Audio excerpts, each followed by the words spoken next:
Es lo más corriente que el espectador cinematográfico no repare la mayoría de las veces más que en los intérpretes del film, en la historia que se está contando ante sus ojos y en algunos casos muy concretos en el nombre del realizador.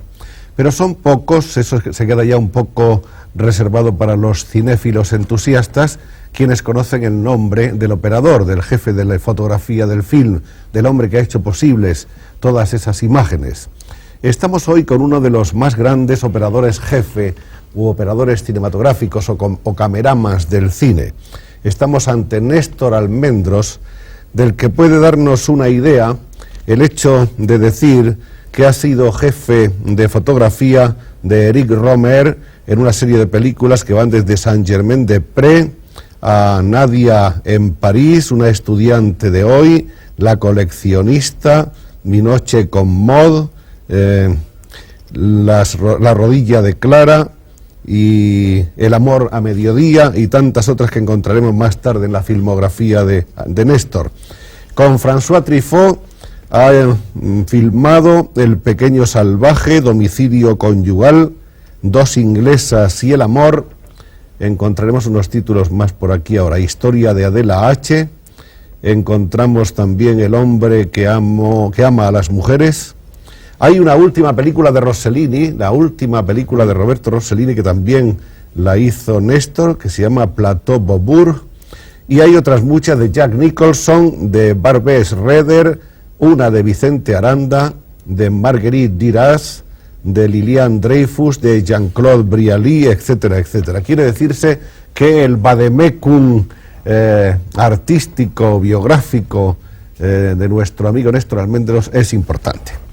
Y lo curioso, Néstor, es que muchos de los que se han deleitado ante las imágenes que salieron de su pupila no saben que usted es español, porque toda su carrera prácticamente se ha hecho en el extranjero, se ha hecho en Francia, se ha hecho en Cuba, en Estados Unidos, en México. ¿Dónde más? En Alemania. En Alemania. En Inglaterra, en Canadá, en México. Probablemente desde los tiempos de Gabriel Figueroa no se ha hablado tanto de un cameraman como en el caso de Néstor Almendros, o como en un caso muy reciente de un operador también español que perdió la vista hace poco, que es Luis Cuadrado, y que ha sido objeto de sendos homenajes en España y en Inglaterra. ¿Por qué será que los hombres que tienen sobre sí la responsabilidad, que es fundamental en una película, de la imagen, pasan tantas veces inadvertidos, Néstor? Creo que es porque no se nos ve, porque estamos detrás de la cámara, no se nos ve nunca. Esta oportunidad de hoy es bastante, se puede decir, única. También ha habido el culto de la personalidad de los actores, al principio del cine, lo que se llamaba el Star System, que duró muchos años. Después vino el culto del realizador con la Nouvelle Vague, pero últimamente hay una tendencia de repartir un poco el mérito en hacer una película entre todos los que han colaborado en ella. Y el cinéfilo de ahora se interesa más, me parece, que el de antes, en las otras personas que trabajan en una película. Podríamos decir que, en cierto modo, Néstor Almendros ha sido uno de los protagonistas más brillantes y destacados del fenómeno conocido con el nombre de Nouvelle Vague. Yo llegué un poco tarde a la Nouvelle Vague, en realidad. Me entusiasmó la película de Truffaut, Les 400 coups, Los 400 golpes, que vi en Cuba en el 59, Hiroshima Mon Amour, de René, Ascensor para el cadalso de Louis Malle, Los primos de Chabrol, y yo pensé que ese era el tipo de cine que a mí me interesaba hacer. Esa fue una de las razones por las que yo fui a París, a Francia, a trabajar, pensando que iba a trabajar. Era una idea descabellada que se realizó increíblemente, pero cuando yo empecé a trabajar en Francia, pasaron muchos años. Estuve 4 años en París antes de poder filmar una película. Es decir, que cuando llegué con Rohmer ya era los finales de lo que se le llama la Nouvelle Vague, o por lo menos los finales del gran momento de la Nouvelle Vague. Las postrimerías del movimiento son las que alcanza exactamente Néstor Almendros. Lo curioso es que aunque hemos visto que la relación, que la nómina de directores con que ha trabajado es muy amplia, hay sin embargo como dos constantes que van repitiéndose cada 2 o 3 películas, aparecen o Truffaut o Romer. Sí, es cierto. ¿Podríamos decir que son los 2 directores favoritos de Almendros o que a la inversa Almendros es el cameraman favorito de esos 2 directores? Sí, trabajo con gran placer con estos directores, los admiro muchísimo, creo que son los mejores directores que hay hoy en Francia, tengo la suerte de trabajar con ellos y desde luego que cuando ellos me proponen hacer una película lo dejo todo para hacer la película de ellos. O sea que cualquier otra proposición que se me haga la abandono si ellos tienen un proyecto de película. Sin embargo, no viene de Francia ahora para sentarse en este sillón Néstor Almendros, viene de Estados Unidos, de California exactamente, donde ha estado haciendo una película con Nicholson. Sí, he hecho una película con Jack Nicholson, es decir, la película fue filmada en México, pero es una película americana, es un oeste, que fue uno de los sueños de mi vida, hacer un oeste. Un western. Un western, sí.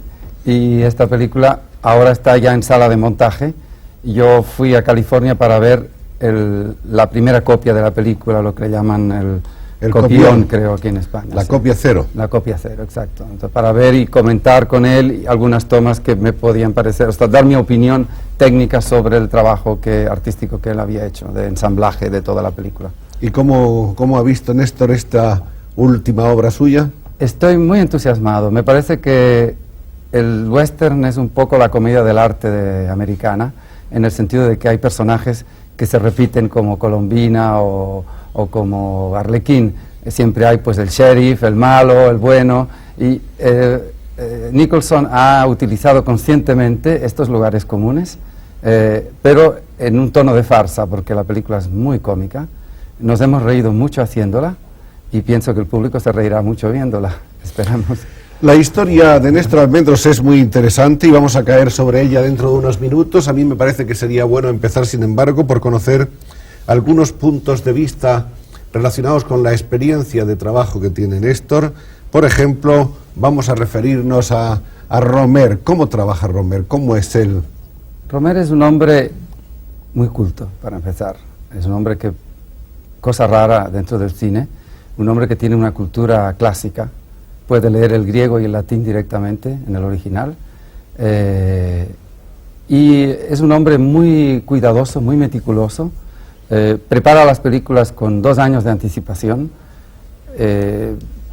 no deja escapar ningún detalle. Ahora, en el momento en que se rueda, como todo ha sido muy bien preparado, se filma con una gran rapidez, sin ningún despilfarro, es decir, se toma lo necesario, lo esencial, y la prueba de eso es que las películas de él se montan en 8 días, es decir, que una vez que ha terminado, igual que Buñuel, que es otro gran económico del cine, ¿no?, que el trabajo de montaje consiste en pegar trozos de película una detrás de otro y la película sale ya, mientras que otros directores pues pueden pasarse años montando porque como filmaron a diestra y siniestra y de cualquier manera, entonces tienen que arreglar el potaje en la sala de montaje, ¿no?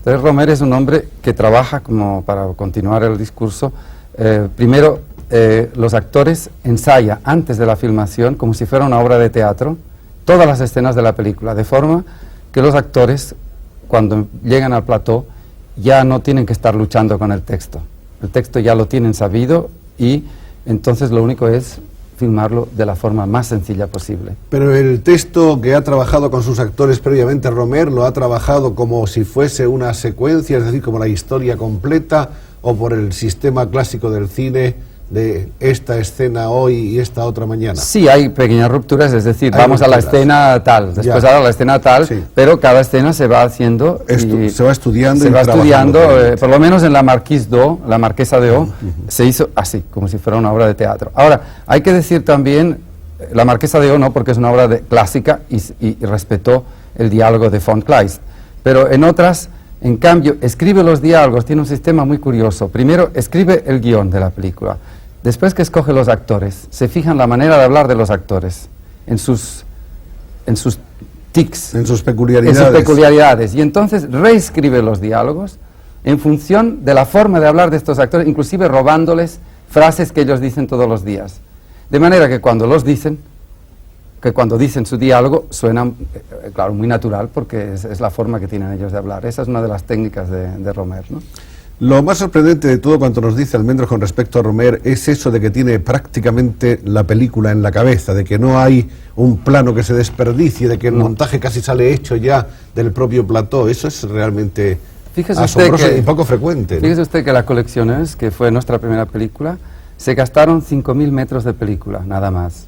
En el laboratorio creían que era un cortometraje, porque no podían pensarse que se podía, con tan poco material, hacer una película.